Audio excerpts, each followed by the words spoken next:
Hello दोस्तों।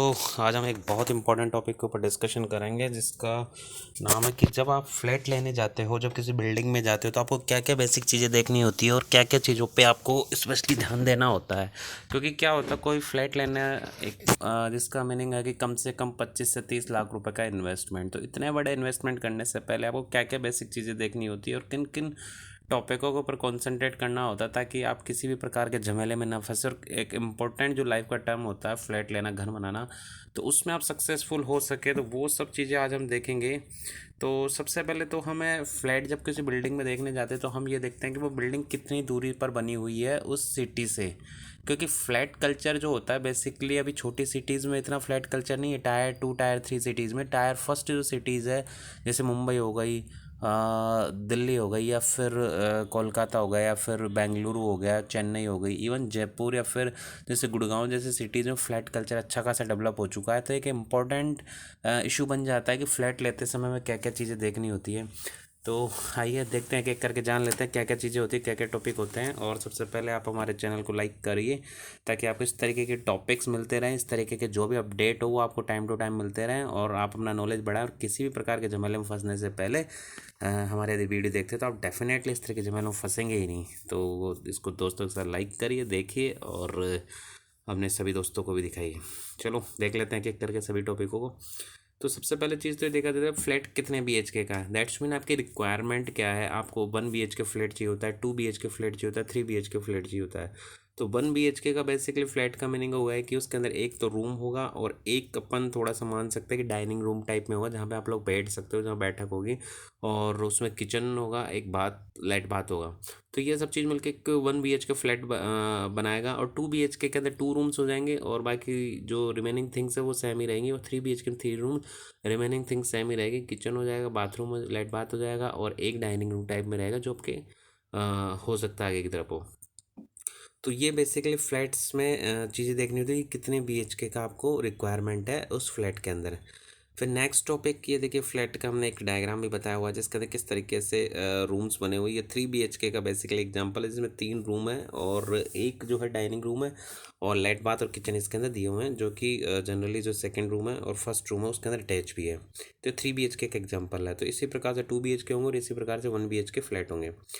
अब जैसे घर हम देखते हैं अक्सर, तो हम ये भी देख सकते हैं कि सीढ़ियाँ जो बनी हुई है, जैसे मान लो आपका 1 BHK का फ्लैट तो है लेकिन वो स्क्वायर फुट के अंदर है, डबल स्टोरी में, 3 स्टोरी के अंदर है। तो उस केस में हम ये देख सकते हैं कि उसमें सीढ़ियाँ जो आउटसाइड से दी हुई है, इनसाइड से दी हुई है।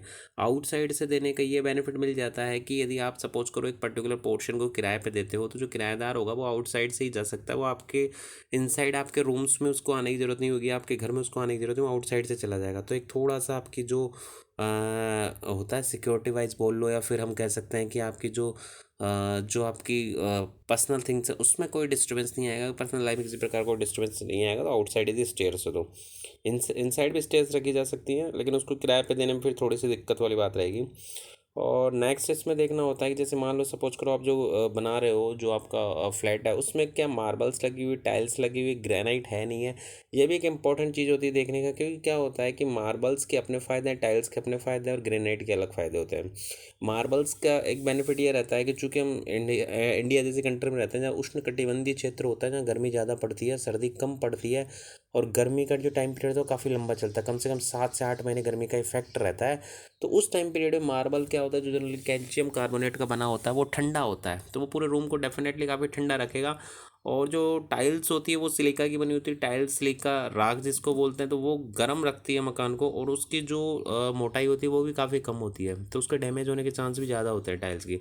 लेकिन अभी प्रेजेंट टाइम में देखें तो टाइल्स ही ज़्यादा चल रही है, क्योंकि इसको लगाने में बड़ी सहूलियत रहती है, लगाने में ज़्यादा लेबर कॉस्ट नहीं आती है, और दूसरे इसमें शाइनिंग और इसमें वेराइटीज़ बहुत ज़्यादा अवेलेबल है टाइल्स में। और ग्रेनाइट जो होता है जनरली किचन में यूज़ में किया जाता है, क्योंकि ग्रेनाइट जो होता है मार्बल की कंपैरिजन में काफ़ी हार्ड होता है।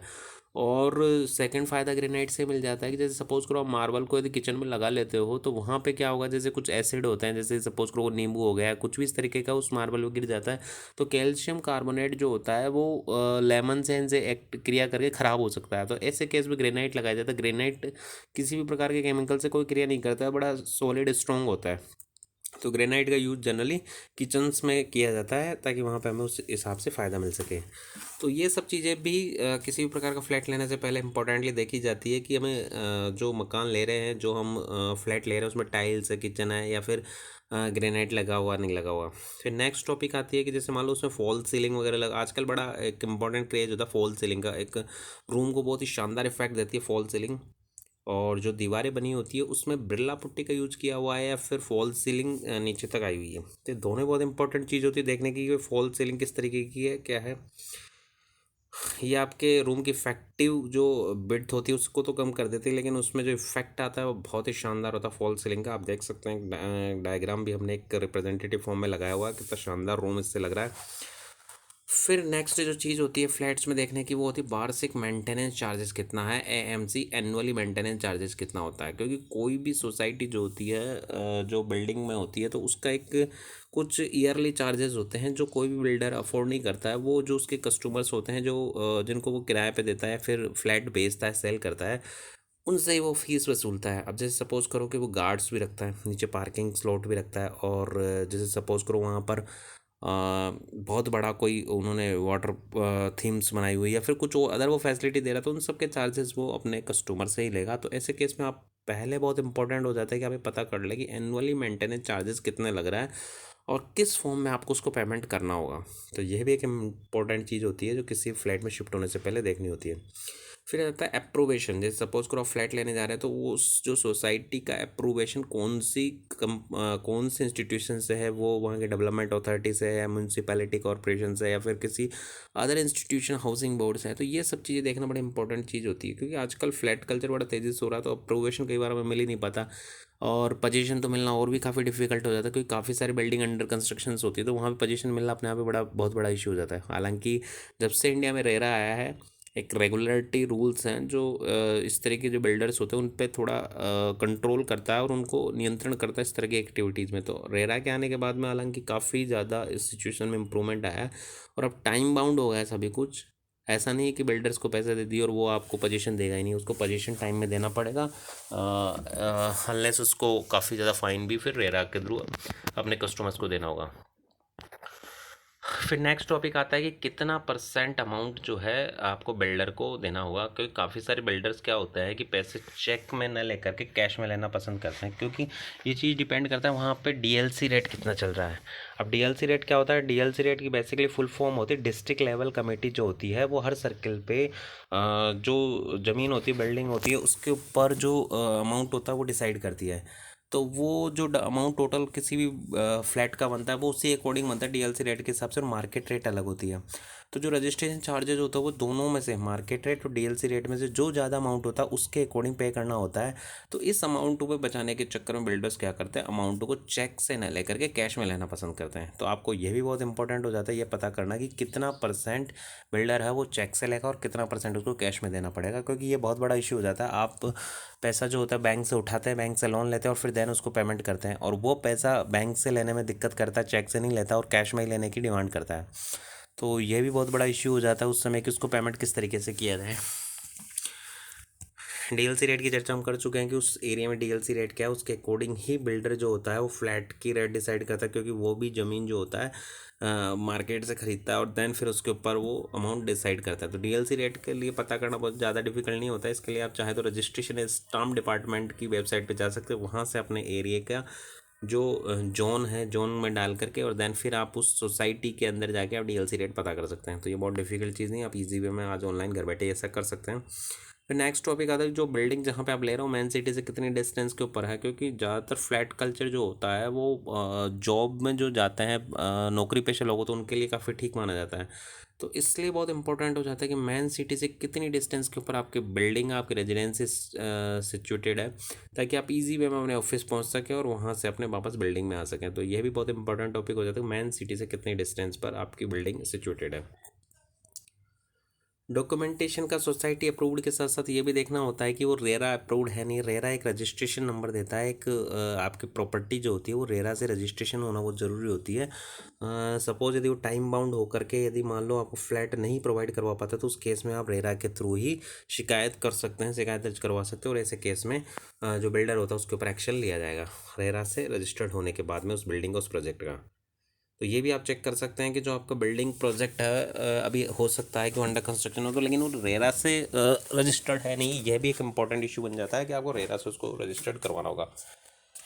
फिर आपको ये देखना होता है कि इन्वेस्टमेंट करना है या सेल्फ यूज़ के लिए लेना है, या फिर आपको उसको लेटर आपको उसको सेल करने की भी आपकी रिक्वायरमेंट है। तो ऐसे केस में क्या होगा, जैसे आप किसी बाहर सिटी में जाते हो, वो आपका होम टाउन नहीं है, तो इस स्थिति में आप कुछ टाइम पीरियड के लिए वहाँ रहते हो और उस बिल्डिंग को, फ्लैट को यूज़ करते हो, और जब वहाँ से आपका ट्रांसफ़र हो जाता है कहीं और चले जाते हो तो उस केस में आपको उस फ्लैट को बेचना होता है। तो इस चीज़ को माइंड में रखना होता है कि ये ईजी वे में बिक पाएगा नहीं बिक पाएगा, या फिर ऐसा नहीं होगा आप एक बार खरीद लो और फिर ये आपके गले ही पड़ जाए और आपको बेचने में दिक्कतें आएंगी उस प्रॉपर्टी को।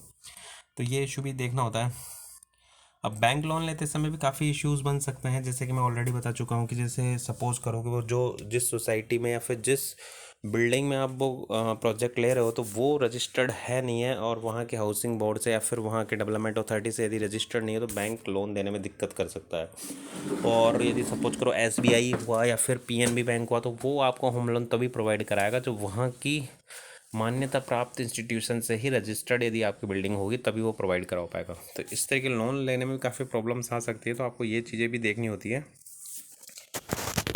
फिर नेक्स्ट आता है इसमें कि आप यदि सपोज प्रधानमंत्री आवास योजना में भी इसके लिए आवेदन कर सकते हो, और ATC डिस्काउंट, जो आप इनकम टैक्स रिटर्न भरते हो तो वहाँ पे एक ATC का डिस्काउंट मिलता है जिसमें लगभग 2 लाख रुपए तक का अमाउंट आपके जो इंटरेस्ट पेमेंट हो रहा है उसमें चला जाएगा। और 80C में ही 1.5 लाख रुपए तक का अमाउंट जो फंड प्रिंसिपल अमाउंट है, आपके टोटल अमाउंट जो आप सबमिट करते हो उसमें जो प्रिंसिपल अमाउंट में से कम हो जाएगा। तो इस तरीके से 80C में छूट मिलती है। और प्रधानमंत्री आवास योजना में आप फाइल लगा सकते हो, आपकी जो प्रोजेक्ट है उसकी फ़ाइल लगा सकते हो कि आपने ये फ्लैट लिया है और उसका अमाउंट इतना है, तो आपको मैक्सिमम 2,67,000 रुपये तक की सब्सिडी गवर्नमेंट ऑफ इंडिया की तरफ से प्रोवाइड कराई जाएगी, आपके लोन अमाउंट में वो डिडक्ट हो जाएगी। तो ये भी चीज़ आप देख सकते हो कि प्रधानमंत्री आवास योजना में आपका प्रोजेक्ट में आपको सब्सिडी मिल पाएगी नहीं मिल पाएगी, तो वो सब चीज़ आपको देखनी होती है। हम नेक्स्ट आ सकता है कि भाई न्यू कंस्ट्रक्शन या ओल्ड कंस्ट्रक्शन है, क्योंकि बिल्डिंग क्या होती है कि सपोज ओल्ड कंस्ट्रक्शन बनी काफ़ी ओल्ड पुरानी है तो उसके अंदर जो आर्किटेक्ट होगा वो भी काफ़ी पुराना ही होगा, और यदि न्यू कंस्ट्रक्टेड बिल्डिंग है उसका न्यू कंस्ट्रक्शन होगा तो उसमें आपको आर्किटेक्ट में कोई खास चेंजेस करवाने की ज़रूरत नहीं पड़ेगी, आपकी रिक्वायरमेंट के हिसाब से ही वो बना हुआ होगा। तो न्यू कंस्ट्रक्शन और ओल्ड कंस्ट्रक्शन भी बहुत इंपॉर्टेंट होता है, चाहे आप फिर प्रॉपर्टी जो है किसी बिल्डिंग में ले रहे हो या फिर आप खुद की ही कोई विला बना रहे हो, तो दोनों में बहुत इंपॉर्टेंट हो जाता है कि कंस्ट्रक्शन किस तरीके का है, कितना पुराना है, ये दोनों ही बहुत इंपॉर्टेंट चीज़ होती है। तो ये बेसिकली इंपॉर्टेंट टॉपिक होते हैं जो किसी भी प्रकार के प्रोजेक्ट में इन्वेस्टमेंट करने से पहले हमें देखना होता है कि बिल्डिंग में चाहे अपन फ्लैट लें या फिर कोई विला परचेस कर रहे हो तो उस सभी केसेस में हमें इन सभी टॉपिकों को एनालिसिस करना होता है, फिर देन हम डिसाइड करते हैं कि हमें किस तरीके का फ्लैट लेना है। तो ये ऑल अबाउट था किसी प्रकार के फ्लैट बिल्डिंग में कोई प्रकार के प्रोजेक्ट लेने के टाइम पे। तो थैंक यू लास्ट तक हमारे साथ बने रहने के लिए। अगेन यदि आपको वीडियो पसंद आए तो वीडियो को लाइक करें, दोस्तों के साथ शेयर करें और हमारे चैनल को लाइक करें। Thank you.